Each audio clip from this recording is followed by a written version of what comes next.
Hello, just want to welcome everybody to tonight's Empower Hour. I'm Mary Pettigrew. I am part of the Empower Our Future communications team. And on their behalf, I want to thank you all again for joining us tonight. We're going to get started. We will just give it one more minute for people to join the meeting. But we did want to call attention to some upcoming events. In June, on Tuesday, June 13th, at 6 o'clock, we have an Empower Hour with Fort Collins architect Greg Fisher, who will discuss the 5 principles of passive house and how it can be used to drastically lower energy use in buildings, as well as create a comfortable, healthy indoor environment. We likely will have an event in July. We've got a couple of things in the works, so stay tuned.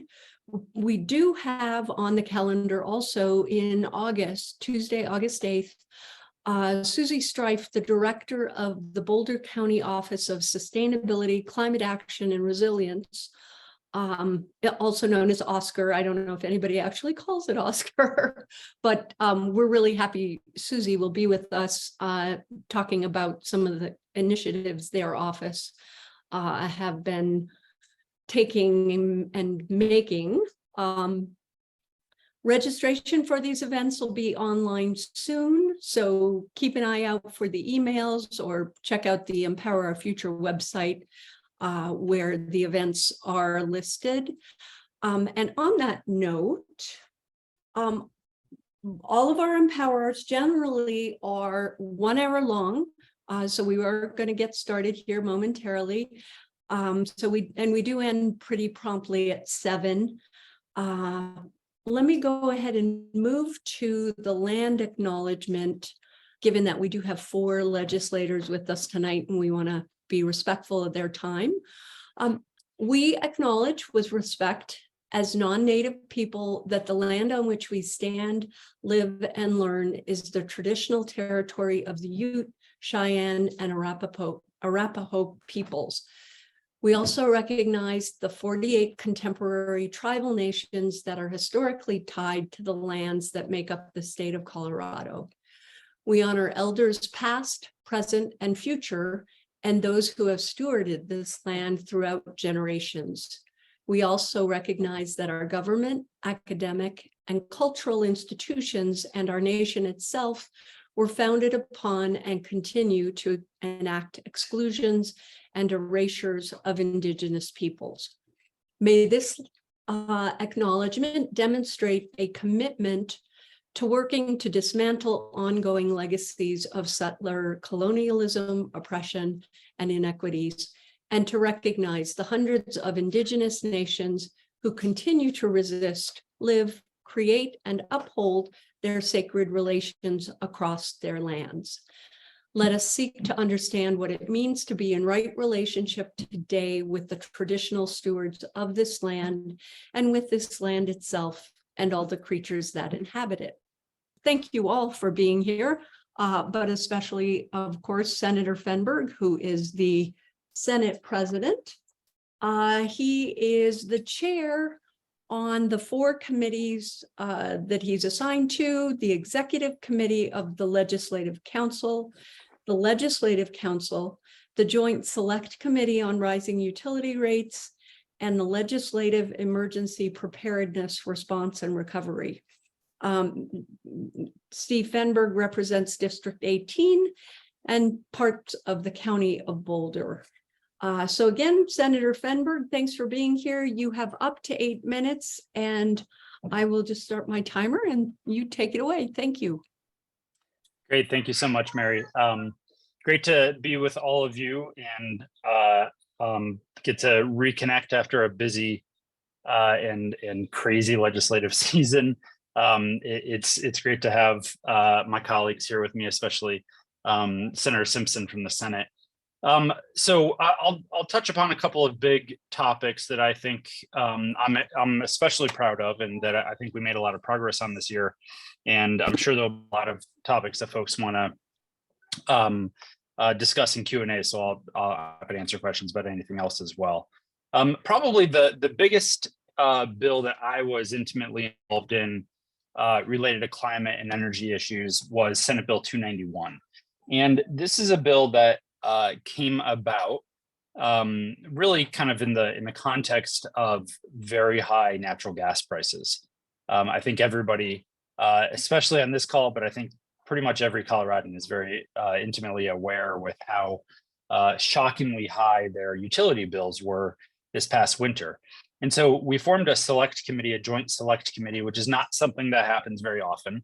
It's I don't think ever happened in my tenure at the legislature. And it was a joint select committee. So that means it was from both chambers, both parties, to really investigate why rates were suddenly so high and what we legislature can start doing to bring those under control in the future. So we had this select committee. It met 3 times, had long meetings, brought in experts to discuss different options and their thoughts, including the utilities and different advocates. And what came of those conversations essentially was Senate Bill 291. And this was a bill that was meant to provide more protections for consumers from skyrocketing commodity prices in the natural gas industry, and also sort of get at some of the long-term kind of structural pieces of our utility system that really allow the utilities to kind of continue to investing in large infrastructure for the sake of profit, rather than, generally speaking, for the sake of what's always in the best interest of the consumer. And so just a couple of highlights on what that bill did. The first thing that it did is it changed the discount rate that is allowed in the planning at the Public Utilities Commission. So right now they use a discount rate that is essentially the cost of capital across their whole system, which doesn't really make much sense when it comes to fuel. And so that's where we've made the change, is the discount rate that's used for fuel.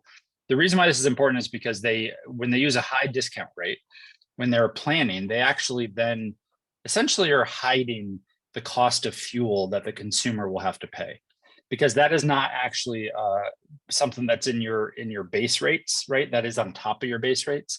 And so the commission then largely is not really making an informed decision based on the ongoing costs of running a plant or other generation source that's using natural gas, compared to something like solar or wind, which has no ongoing natural gas costs or any fuel costs. So we reduced that discount rate to be more in line with what the rate of inflation is, which is more accurate.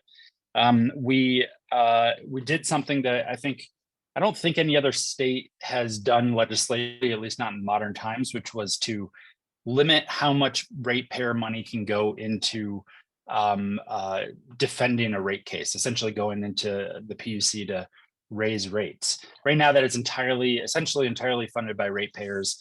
We created limitation and guardrails on that, and then outright banned and prohibited the utilities from using ratepayer money for things like advertising, lobbying, and things like that. So there have been several stories recently on Xcel and other utilities using their money to essentially, covertly fund organizations to carry out their agendas rather than doing it under their name.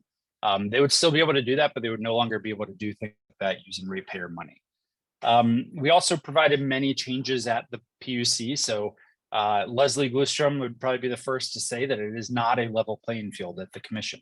And that is because the utilities are so well resourced and they sort of exhaust people into giving them their way. So we changed some of the parameters. We sort of allow the commissioners to decide when the clock starts and so the PUC, the utilities can't run out the clock as easily during the discovery process.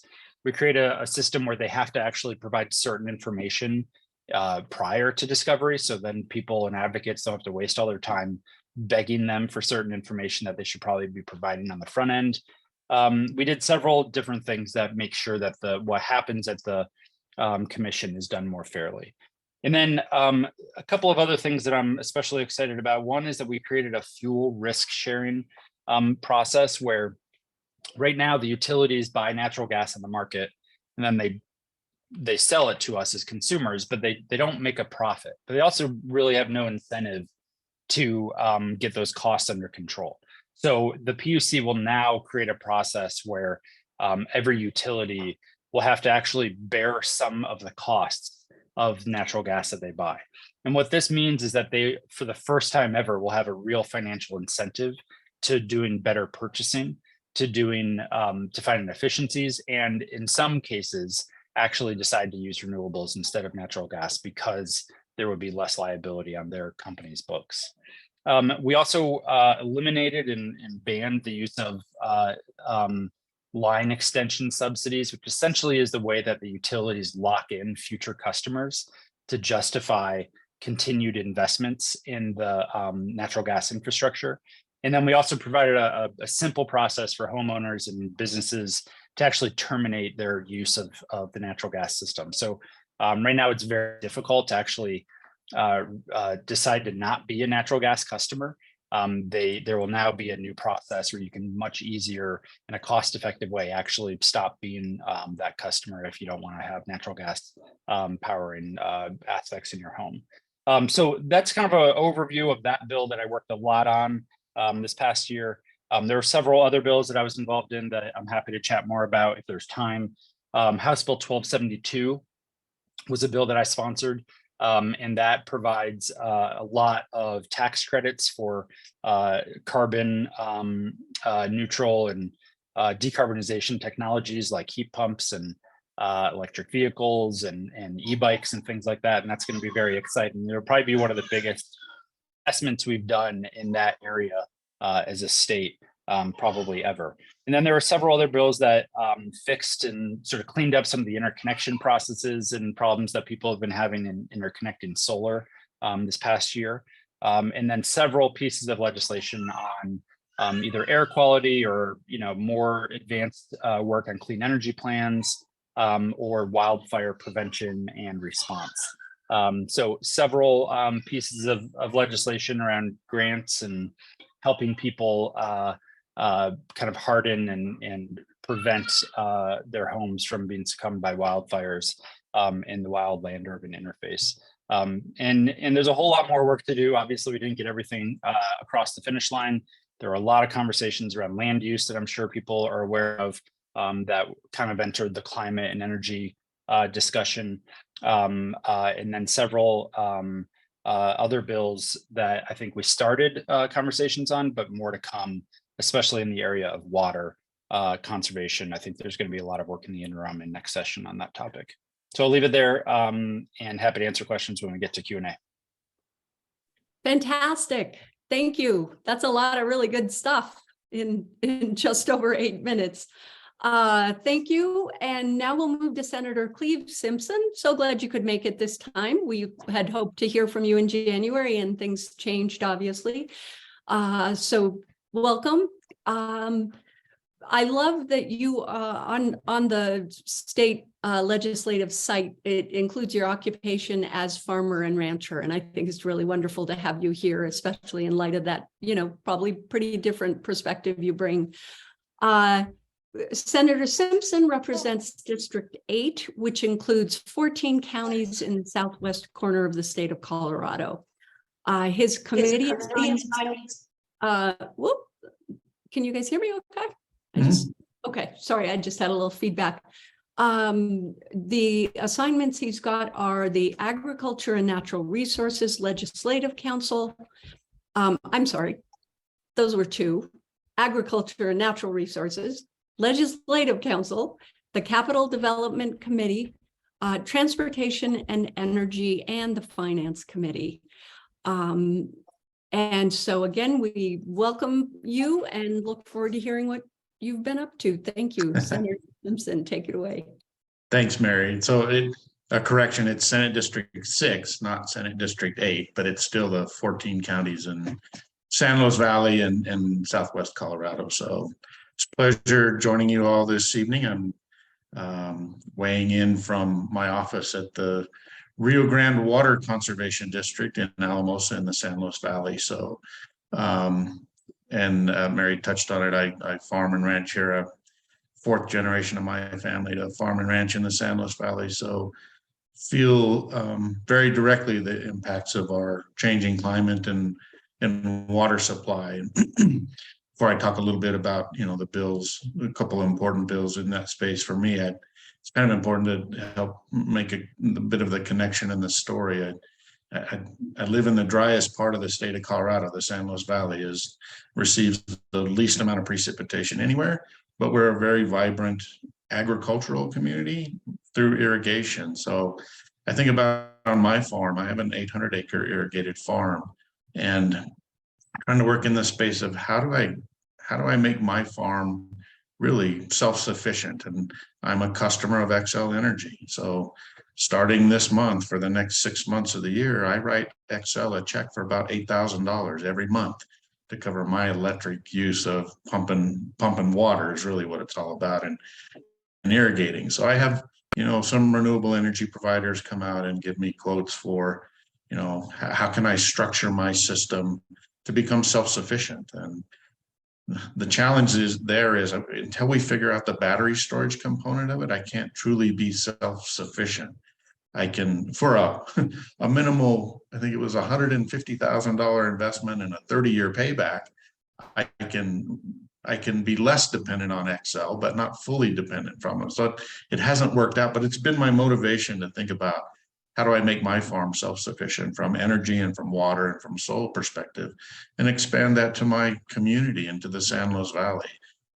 The San Luis Valley is really pretty unique in how we're supplied with energy from Xcel and San Luis Valley Rural Electric Cooperative, part of Tri-State. And there's only two power lines that come into the San Luis Valley from the north end. So we're really in a unique spot to figure out, again, if I could figure out how to make my farm self-sufficient, you could envision the San Luis Valley not being maybe not a microgrid, but maybe a macro grid of some sort, but all the complications of who owns all the infrastructure and how do you build resiliency. But it's motivated me to be more engaged in this conversation and thoughtful about, what the future of my son, the fifth generation that's farming and ranching here, and my 2-year-old grandson, that if we kind of take care of things, it could be the 6th generation. So I find myself here talking to you all as a conservative Republican, pretty far from Boulder and President Fenberg, but I have a great relationship with the president and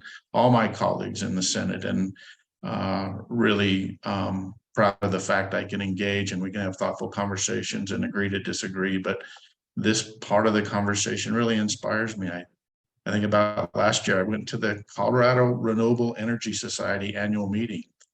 I'm pretty sure I know I was the only Republican legislator there, but it was invigorating. They were talking about things that are important to me: regenerative agriculture and microgrids and distributed generation. A lot of that stuff really piques my interest. So what that led to this session was Senate Bill 92 was about how the state, how do we use agrivoltaics and promote agriculture in Colorado, and knowing there's this continuing demand to build more renewable generation, particularly solar, and agrivoltaics is how do you layer those two priorities together in agriculture and solar generation in particular.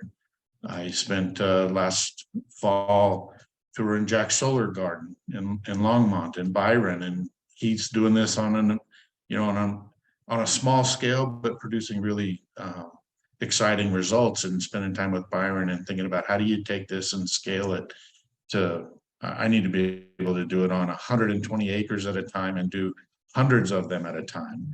But this bill kind of set this groundwork for that kind of conversation and made grant funding available for expanding what was really kind of small scale in Byron's perspective to maybe pilot projects. And again, I happen to be in a space where it's uniquely qualified in the San Luis Valley, where there's this real water, energy, and food nexus. We have become over dependent in this valley around a supply of groundwater. So we're going to have to reduce our supply of groundwater. I happen to live in what arguably is the the best place for solar generation in the state of Colorado. We're at 8,000 foot of elevation. It's flat. I referenced we don't get much snow or precipitation. So it's an amazing place to generate electricity through solar. We don't have transmission capacity or capability to do that on a large scale. So I got really, again, engaged in this conversation and trying to advance that policy around agrivoltaics. The bill actually included a study of carbon sequestration, agricultural's role in carbon sequestration, and can you structure something in this state that recognizes and can quantify what agricultural practices are really doing to sequester carbon, and then being able to set up a market to get paid for it. So I was really interested in doing that as part of this bill. I did this in conjunction with Senator Chris Hansen. He started this last year, and then we picked it up collectively together and ran that bill. It passed on the very last day of the session, so it's done, awaiting the governor's signature, and I fully suspect him to sign it. It included uniquely another little piece called aquavoltaics or hydro float voltaics, where how to use existing water bodies, either reservoirs or in a lot of my district's perspectives, open ditches and canals, and potentially solar panels in those instances, and again, make a dual use. And if you cover a irrigation ditch or a canal with solar panels, you get less evaporative losses. So there's a bit of a gain there. So that was what really made out that bill, Senate Bill 92. And the other one important to me was Senate Bill 270, was projects to restore natural stream systems. And there's absolute connectivity, between healthy river systems and stream systems and our climate, and again, carbon sequestration. And so that was a bit of a tap dance. Senator Dylan Roberts and I worked on that together. When you start, and President Fenberg touched on it about water and how sensitive water conversations can be. And when you talk about impacting people's water rights, you just walk this very thin line about restoration and preservation products and people's private property rights, water, which I'm one of the few in the legislature that owns a water right. So I get really engaged and involved in these conversations. So that one was really important to me, and both of those will pick up next session to advance that conversation. So I think I probably went past my 8 minutes, but I'm sticking around and happy to engage and answer questions as we go along. Great. Thank you so much, Senator Simpson. Good stuff. And I think we all wish we had the service that Senator Fenberg has. That's just lovely to see. The beverage service, the dog. Sorry, I'm really digressing. It's a whole family affair over here. Indeed. So next up, Judy Amabile. Thank you so much, Representative Judy Amabile represents District 49, which includes parts of Boulder, Clear Creek, Gilpin, and Larimer counties. Her committee assignments are the Business Affairs and Labor Committee, of which she is the chair. She also chairs the Legislative Oversight Committee concerning Colorado jail standards. She's also on the Appropriations and Public and Behavioral Health and Human Services Committee and the Legislative Council. Thank you so much for being here, Representative Amabile. Okay. All you. Thank you. Thanks for having me, and thanks everybody for being here. And I just want to say, even though they're not serving me drinks right now, my kid and his friend just did make a fabulous dinner. Which I told them we had to have the meal on the table by 5:15 so I could come to this at 6, and they delivered. So chicken skewers with corn, all grilled. It was fabulous. Anyway, so I really digress because I don't have 8 minutes worth of climate and environment bills to talk about. I will say that I really focused on some other topics this session. I ran or was a prime sponsor of 25 bills, and I think 21 or 22 of them are going to get signed into law. So I just want you all to know that I wasn't slacking. But the thing that I got signed this morning was the bill that I ran with Representative Dixon.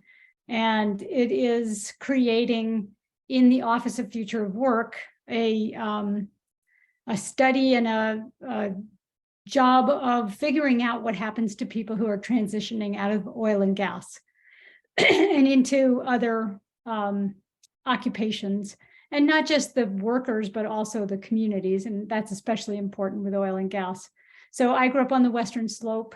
And when I was in college, Parachute had this giant oil shale boom and then an oil shale bust. And the whole valley was impacted by that. And those towns are just recovering now, or, in the last 10 years or so. And that was in the 80s that happened. And so I know that there's a sentiment about, well, too bad, you had a good run, go fend for yourself. We're shutting down oil and gas. But I think that a big motivation is that if we do that in a controlled way, if we provide supports for those communities, if we help people retrain, then we will meet with a lot less resistance. And that resistance is slowing us down in making the transition. And that's why I think it's important to do. And also because I have a deep well of empathy for people who are going through some rough transitions. So the governor signed that into law today. I was really, just really enjoyed working with Rep. Dixon and Senator Marchman. And one of the things that happened during that bill was we had labor who was at first reluctant, but they came to the table. We had the environmentalists at the table, and we had oil and gas. And so that's kind of what we need to be doing in order to move forward.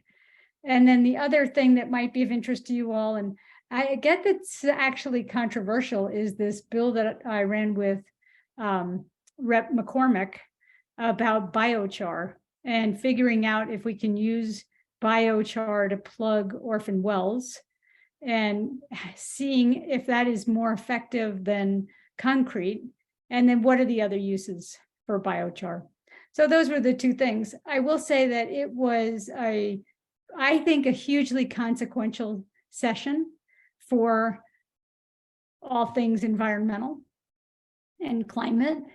And it's sad for me that at the end of the session, we spent a lot of time talking about what didn't happen.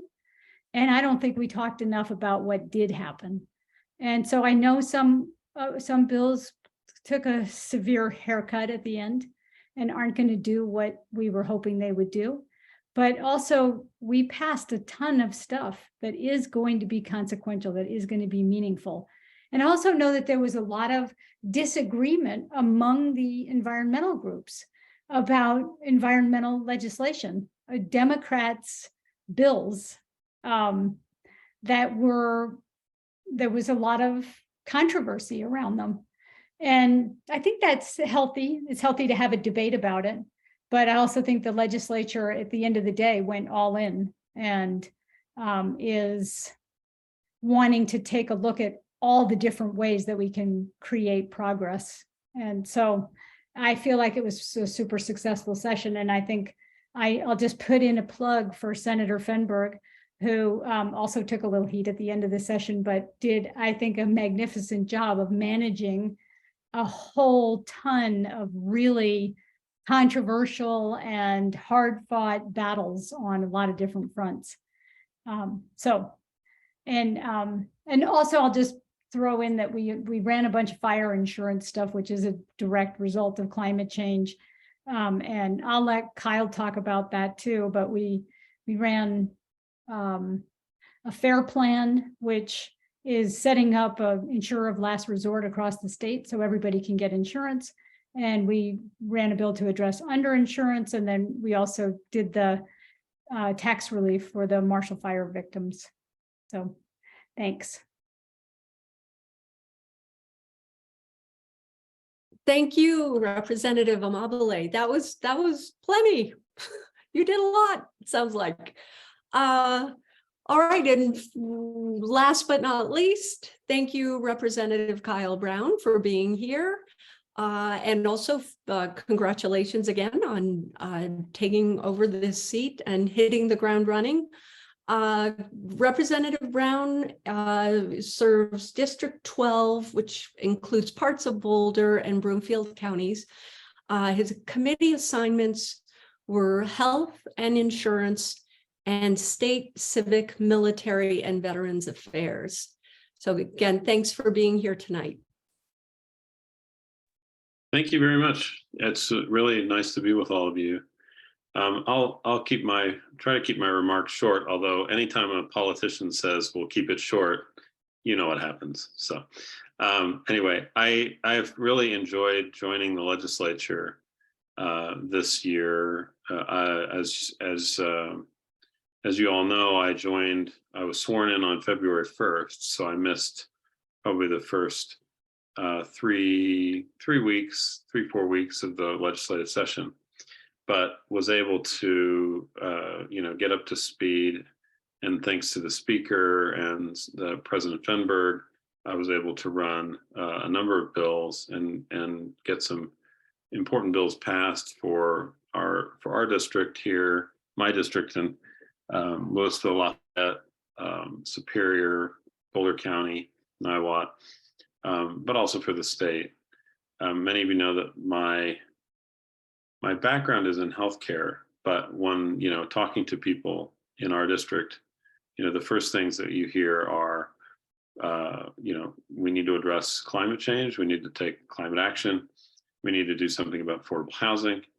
Those two things can work together. We need to address affordable quality healthcare. And then in our area, obviously, we're still trying to recover from the Marshall Fire. And so folks are trying to, get back home, essentially.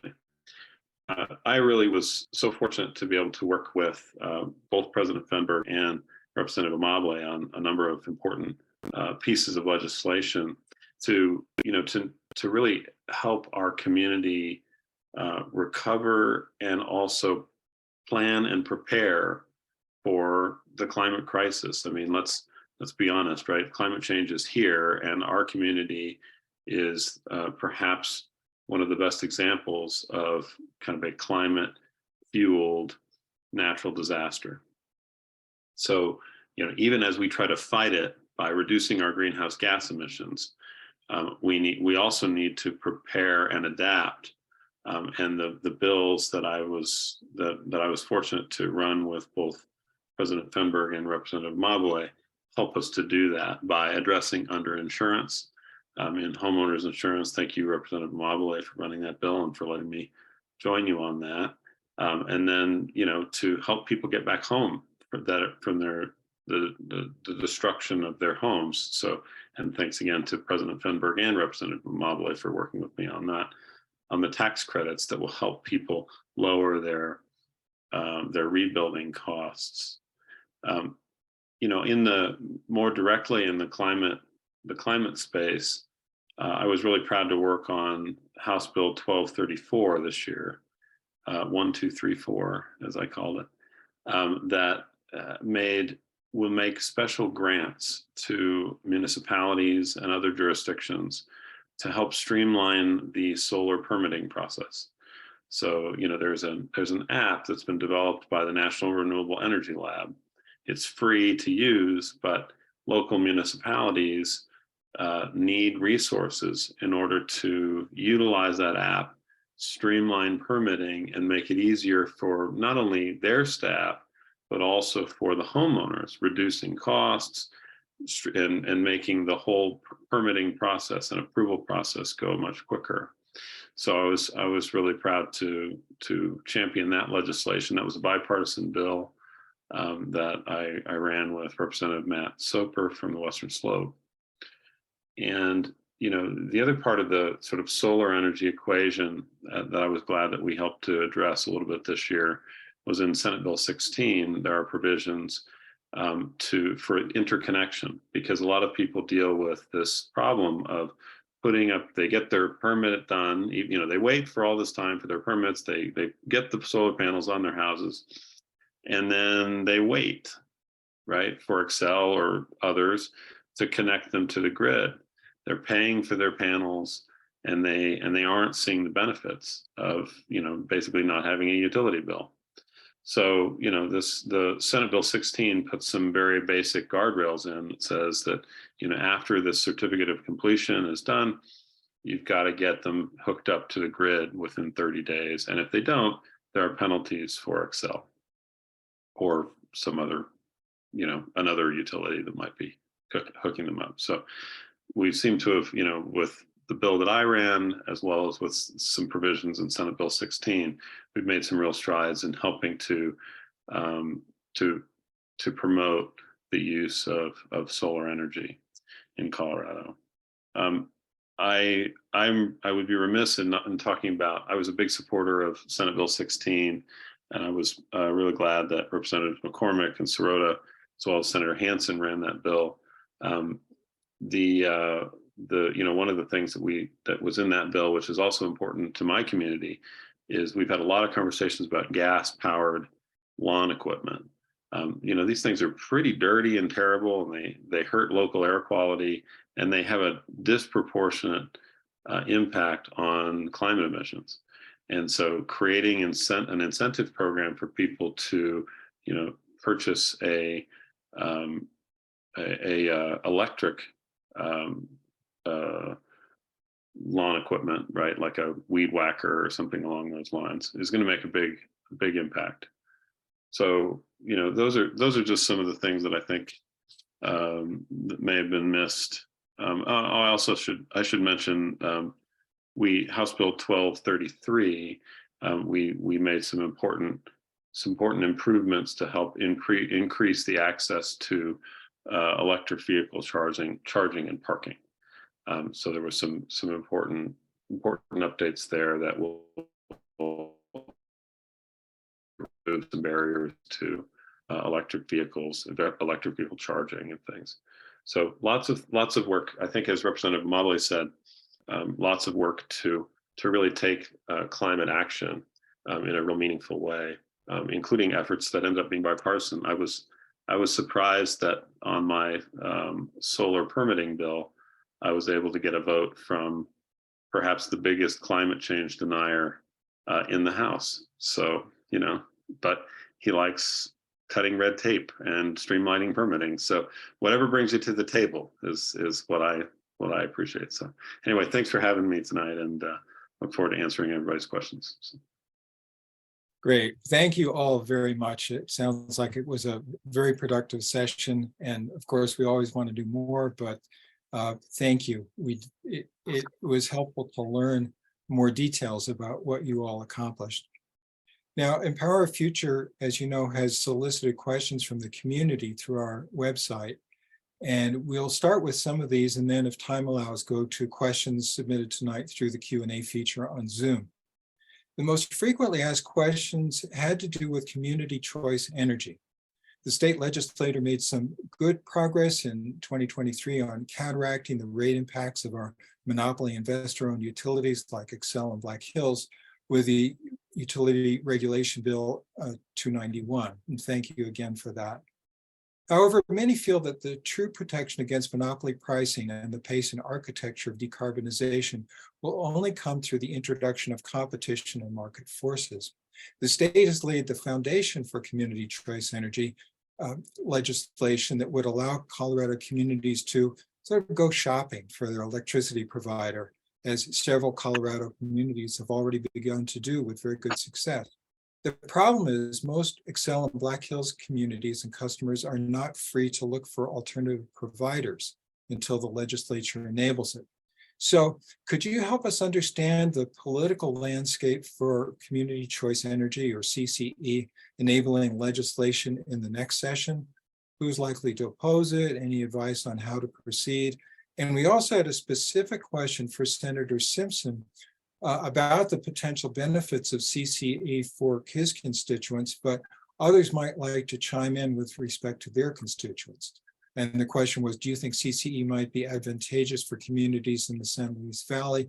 And would you consider supporting CCE enabling legislation in 2024? So that's basically the question about CCA and the process, CCE and the prospects for it. Who'd like to go first? Do you want me to address the specific question, I guess, Chris? Yeah, that would be great. Thank you.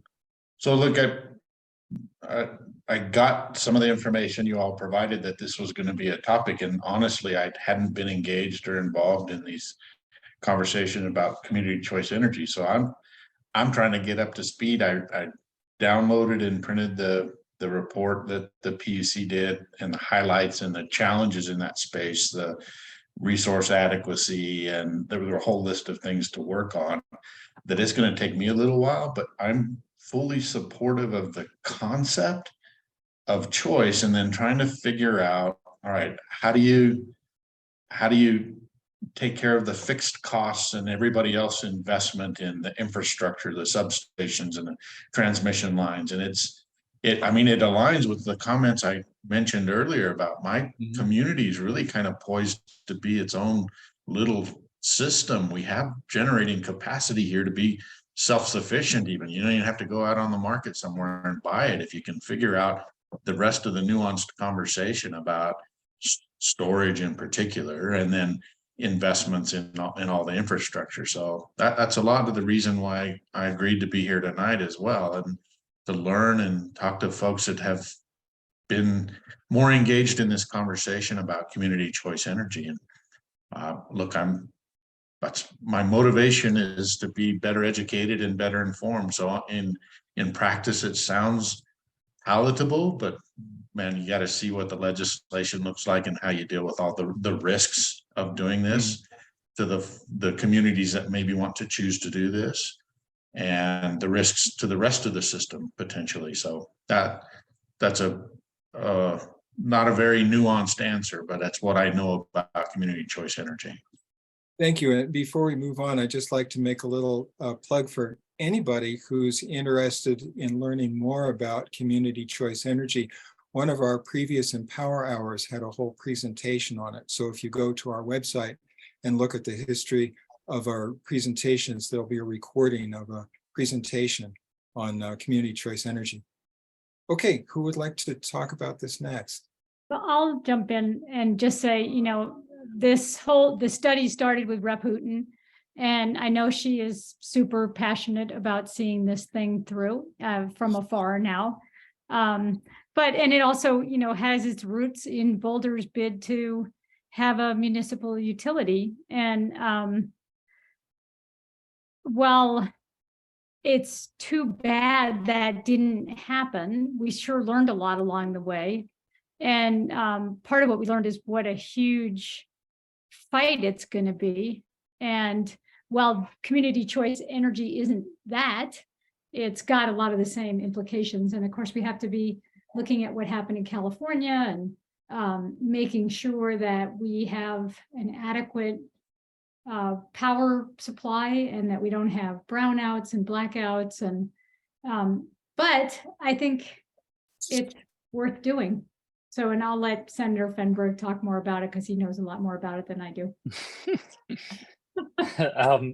Well, look, I would say I'm a big supporter of it. I have definitely not been the tip of the spear on the conversation in the legislature, and I would say, in some ways that's the challenge that we have to figure out, is who is going to take this and just sink their teeth into it and understand every aspect of it so that they can be a champion and a voice for it in the legislature. It would getting the conversation started at the legislature, as Judy said, was a big part of what Edie worked on the last couple of years before she retired. It's a bummer that she left before, kind of like finishing the job in a way, because she was such a resource on the topic. She learned so much, I think, in a couple of years, and would have been a wealth of knowledge at the legislature. Obviously, there are a lot of folks, Larry and many of the other people that I think are even on this call, that are huge resources, but it's always best when the legislator, him or herself, are also, kind of the issue area expert. It's just that much helpful because we're having side conversations with colleagues and can sort of reach across the aisle in a more nuanced, sort of genuine manner, in between meetings rather than it being sort of a lobbying effort. But with all that said, I do think there's a path. I think I think I know Representative Basenecker planned on introducing a bill this year. He didn't make it one of his first 5. I'm sure he just had a lot of other priorities he wanted to also focus on. And the House was very stingy about late bills this year, which is actually a good thing. I'm glad they were. But there's sort of like an unspoken thing where if there's a late bill pending in one chamber, like you don't really go approve it in the other chamber. You sort of like let that conversation exist in that chamber rather than sort of it's sort of like if you ask mom and she says no, you're not supposed to go ask dad kind of thing. So nobody asked for a late bill in the Senate, I don't believe, but in a way, having Edie leave and then Basenecker submitting the request for a late bill, but not having it one of his first 5, kind of created a situation where everyone is a little like at a standstill, and that's sort of why nothing moved forward. I know from the outside looking in, it probably seems silly, but there's a lot of just sort of like ways that things happen at the legislature that are about keeping things on the tracks. But long story short, I do think there's a path. I'm not sure if Basenecker plans to reintroduce a bill. I hope he does.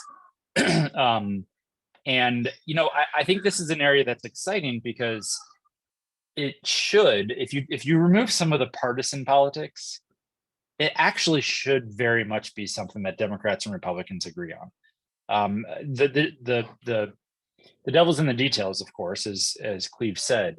But if you're a free market capitalist and you work in politics, the thing you should hate than anything is the regulated monopoly utility system. But of course, we all know it's very hard to break free from it because it's been entrenched for long time, and there are a lot of investments that the government has given the utilities a green light to, and so therefore they have the right to make a return on those investments. But it's got to stop somewhere.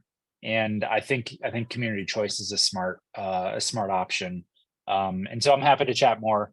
I think it will be so much more successful if we can find a path that makes it bipartisan, at least in one of the chambers. So I'm happy to be part of those conversations if they move forward. Great, thank you. So Representative Brown, we don't need to hear from everybody on everything, but I want to make sure you have an opportunity to say anything if you want to. Yeah, thank you. I appreciate that. I think it's a great concept. I too am learning a lot about it. I think I have questions about, I think from what I understand about Colorado's kind of market, it's a little bit different than some of the states that have been able to implement CCE at this point. And so, we would want to make sure that the purchasing power of these of the smaller of the communities essentially doesn't put them at a disadvantage against large energy generators, I guess, if that makes sense. So, but I'm very much excited about the idea of communities being able to choose the energy resources that meet their values, and that could potentially lower costs. So, great, thank you. So I'm going to move us along because we have many other questions, and the question that had the second highest number of questions about it was related to CO2 management and pipeline safety, and related to specifically SB 285 and HB 1216. And so here's one of the questions that came in. Please help us understand the politics of SB 23285, which renamed the COGCC, the Colorado Oil and Gas Conservation Commission, to ECMC, Energy and Carbon Management Commission, and helped expand the authority of what had been the COGCC. SB 285 was introduced on April 17th and in committee on the Senate on April 19th, and no one testified in favor except COGCC. And there was no widespread public discussion, and even organizations like 350 Colorado, which has been following COGCC work for many years, didn't even know about it. Note that Micah Parkin, longtime executive director of 350 Colorado, is one of Sandberg's constituents, and she knew nothing about SB 285 until an EOF member told her later in April 18th, 2023.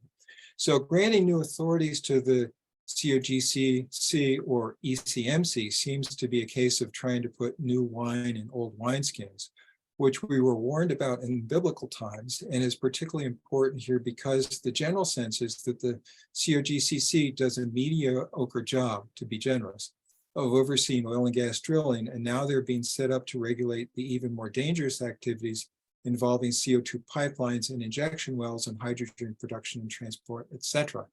While this effort may help preserve jobs at the COGCC and in oil and gas industry, it seems to be very serious disservice to Coloradoans, and there was no apparent public engagement on this important policy discussion. So the question is, why was there not a broad public policy discussion of this important pivot in Colorado public policy? And related to that, are you confident that the new ECMC will prioritize public health, safety, and the environment in frontline communities in denying permits under harmful scenarios? And next session, will you pass a bill that prohibits the use of eminent domain for running CO2 pipelines, and private properties should not take precedence over property rights? And finally, considering that HB 1216 pipeline safety was seriously weakened by the industry lobbyist, how do you propose to protect the citizens of Colorado from far more dangerous supercritical CO2 and hydrogen pipelines? So a whole raft of questions related to the renaming and the expansion of remit and the safety, public health and safety. So who would like to start off with those? So I'll just quickly start off. So Senate Bill 285, in its original form, before it had a bill number, was actually much grander and all-encompassing. This largely came from the governor's office and is something that I and others, including the environmental groups that are most active at the Capitol, like Conservation Colorado, WRA, and a few others, pushed back on the gov's office to take out some of the aspects that were most, I think, questionable and concerning. The bill, my understanding is it has a handful of studies that are commissioned through the bill, but largely in terms of the policy aspects, largely focuses on geothermal regulation and natural gas storage. There are a couple of areas of Colorado sort of natural resources law and management that have always sort of been kind of like not orphaned, but it's unclear exactly where the regulation lives. And so pipelines, sometimes it's a PUC thing, sometimes it's a COGCC thing. There's now obviously lots of new attention and interest in some of these new technologies like carbon sequestration, which my understanding is the bill does not include anymore, because it was the thing that the main thing that we asked and sort of demanded before the bill was introduced to be taken out of the bill. But if this is coming, sort of a 2.0 on some of these technologies, I do think we at least need to make sure it's clear who regulates it and how it's regulated. Whereas right now, my feeling is that on pipeline safety, I think we've done a pretty crappy job at it as a state. And part of it is because it hasn't gotten a lot of attention from the regulators. The amount of staff and expertise at the PUC on pipeline safety is quite minimal compared to all of the other sort of divisions that they have. So you know, the bill around the public process, you know, my role was mostly behind the scenes and negotiating with the governor's office to gut parts of the bill. But it wasn't actually my bill, but that was my involvement behind the scenes. But it came about largely as an idea or concept or priority from the gov's office or the energy office specifically. And so I can't speak to who they involved exactly or how widespread that stakeholder work was. I'll add to that, Chris. I was on Senate Ag and Natural Resources Committee. That was the committee of reference that heard the bill. Again, 2 days after it was introduced. So I was overwhelmed with those same concerns from constituents about not enough opportunity to engage. And it was it was a 48-page bill. And even for me to get it and try, and look, I looked at it through a lens of, because I have this interest in water, you were now tying geothermal resources and what initially I read was water administration to what was the COGCC, and this interaction between the Division of Water Resources and the complications about groundwater and designated basins and tributary water and non-tributary water. And I honestly voted against the bill in committee, largely because I didn't have enough opportunity to get a real grasp and understanding for it. So I feel folks' frustration maybe that they didn't, you know, I felt that in the Senate Ag Committee, it just wasn't enough time to be really fully prepared to take a position on it. But I tell people that's part of the process is this is a very binary choice for you as a legislator. You vote yes or no. You're not afforded the opportunity to talk about it forever at the dining room table. And it really comes down to that binary choice. So the thermal energy part of it was really what caught most of my attention and my eye. But again, I was just overwhelmed with emails and constituents that were frustrated with their lack of opportunity to engage. Okay, any other? Well, so I'll just jump in on the other part of your question about 1216. And, you know, that was Tammy Story's bill, I believe. And it started 3 years ago. And it was a gas company in Gilpin County, which she was in the Senate then, and I represent Gilpin in the House. And they were doing this incredible sloppy job of hooking people up to gas. And the connections were not being regulated or monitored or inspected. And it was terrible. And she did a pretty deep dive into the excesses of this company that I believe is still fully operational. And I think that was where she started with this bill. And I don't know what all the powers that be are that caused that bill to get gutted, but it just barely got passed at all.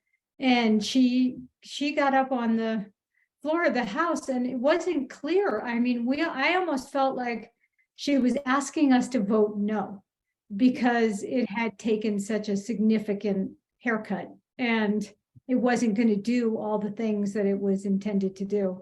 And she was both sad and angry. And but I also thought there's still some stuff in there that's good. And at the end of the day, felt like it was worth voting yes on. And I'd love to hear Rep. Brown's take on that. I don't think we ever talked about that, but I don't know if you remember that day when she, yeah. Yeah, no, I remember that day vividly. It was, I really felt my heart went out to her because I know how important the issue is, but also how hard she had worked on that. And I really did feel like the bill had been gutted to a point that made it where she had mixed feelings about it. But, I think I was in the same place that you were, which was, there were some good things that remained. And, pipeline safety remains an incredibly important thing that we need to address. It's still not, they're not as safe as they need to be, and it's not clear who regulates them as well. As I think President Fenberg alluded to, we haven't really, we need more clarity about those things. And so I'm excited to continue to partner with Rep. Story and my colleagues to come back next year. The thing is that the industry may win one, may win some battle, but they may lose the war, as it turns out. So I'm excited to continue to come back and work on those issues. Thank you. And thank you all very, very much.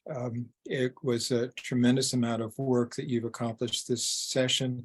And we have more questions, and we'll hope to get you back so that you can meet and give your insights into the coming session when the time is right. So once again, thank you very much. And I'm going to pass it back to Mary to wrap up. Thank you Mary? so much. Thanks, Chris, and Senator Fenberg, Senator Simpson, Representatives Amabile and Brown. We really appreciate your time and expertise. And clearly we could have talked to you a lot longer, but we'll let you go and enjoy your summer. And we'll look forward to hearing more maybe next fall about the new session. In the meantime, I would like to remind everybody to save the date for Tuesday, June 13th for the Passive House presentation. And again, probably a July event. We'll let you know. But also Tuesday, August 8th is scheduled. We'll be hearing from Susie Strife and the Boulder County Office of Sustainability, Climate Action and Resilience.